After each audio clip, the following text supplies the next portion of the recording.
You know how they say a freight train? It didn't sound like that. Danica Cast was within 3 feet of a tornado before it veered off in another direction. I was scared. To this day, my son is still scared that one's gonna hit.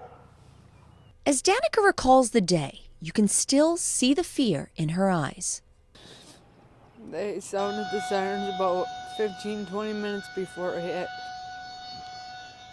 And when I saw it down by Brennigan Chevy, I ran for the house. Followed by a young girl she didn't know, who asked if she could come in. 6 people took shelter inside this basement as debris flew all around the neighborhood. And to give you an idea of the extreme nature of the winds, look at this piece of plywood. It's lodged deep into asphalt siding of this home. A home Danica no longer lives in. But she's still in Sparta, across from Ruth Brueggemann, who wasn't home when the storm hit, but remembers the drive down the street like it was yesterday. This was nothing but dead trees.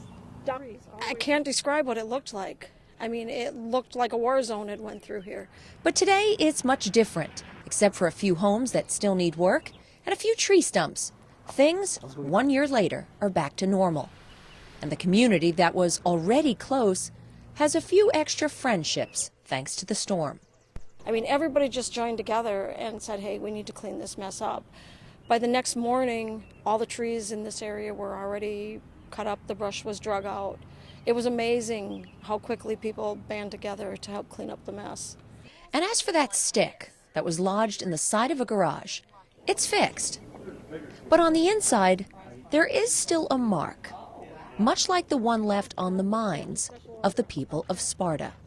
But I can tell you when the sirens go off, people are looking now, and they're paying attention. Reporting for WXOW News 19 in Sparta, I'm Heather Armstrong.